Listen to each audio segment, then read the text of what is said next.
ସାଙ୍ଗମାନେ ଆଜି ଆମର ଧାନ କଟା ଆରମ୍ଭ ହୋଇଗଲା। ସେଥିପାଇଁ ମୁଁ ଦା ଧରି ଚାଲିଲି କ୍ଷେତକୁ। ଧାନ ସବୁ ପାଚିଗଲାଣି। ଆରମ୍ଭ ହୋଇଗଲା ଆମର ଏ ବର୍ଷର ଧାନ କଟା। ଫାଇନାଲି ମୁଁ ଆସି ପହଞ୍ଚିଗଲି ବିଲ ମୁଣ୍ଡରେ ବା କ୍ଷେତ ମୁଣ୍ଡରେ। ଏଇ ବିଲ ଆଜି କଟା ହେବ। ଦେଖିପାରୁଥିବେ ଧାନ ହେଇଗଲାଣି। ଏଇ ବାଟ ଦେଇ ଯିବାକୁ ପଡ଼ିବ, ସେଇ ମୁଣ୍ଡରୁ ଆରମ୍ଭ କରିବାକୁ ପଡ଼ିବ। ବିଲ ହୁଡ଼ାରେ ହରଡ଼ ଲାଗିଛି। ହରଡ଼ କହିଲେ ଆପଣମାନେ ନିହାତି ଜାଣୁଥିବେ, ଯିଏ ନ ଜାଣିଛି କହିଦେଉଛି।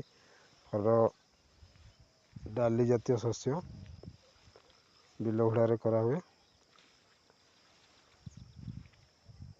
ତାକୁ କୌଣସି ପଡ଼ିଆ ଆଟରେ ବି ମଧ୍ୟ ବୁଣାଯାଏ, କିନ୍ତୁ ଯେହେତୁ ହରଡ଼ ଲାଗିଛି ବିଲ ହୁଡ଼ାରେ ଭଲ ହୁଏ ହରଡ଼, ସେଥିପାଇଁ ଆମେ ହୁଡ଼ାରେ ବି ଲଗେଇଛୁ।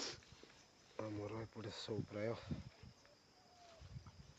ବଡ଼ ବଡ଼ ଗଛ ହେଇଗଲାଣି, ସେଥିପାଇଁ ଯାଇ ଯିବା ପାଇଁ ବାଟ ନାହିଁ। ଅସୁବିଧା ଟିକେ ହେଉଛି।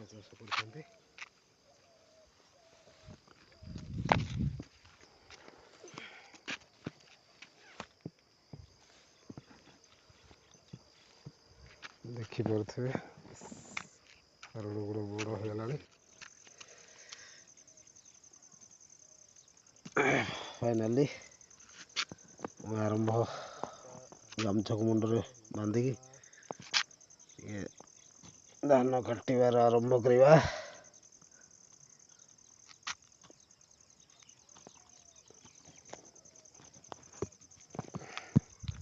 ଏ ବର୍ଷର ପ୍ରଥମ ଆଜି ଧାନ କଟା ଅନୁକୂଳ।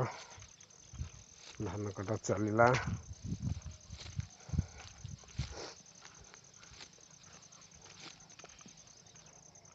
ଦେଖିପାରୁଥିବେ ଚଷା ଘର ପୁଅ, କ'ଣ କରିବା, କଷ୍ଟ ଲାଗୁଥିଲେ ବି କରିବାକୁ ପଡ଼ିବ।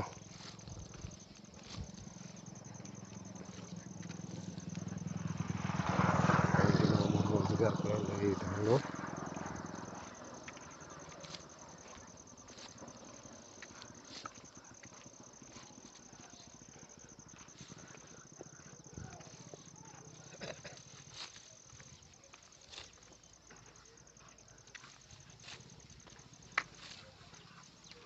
ଆପଣମାନେ ତ ନିହାତି ଚଷା ଘର ପୁଅ ଯିଏ ହେଇଥିବ ସେ ଜାଣିଥିବ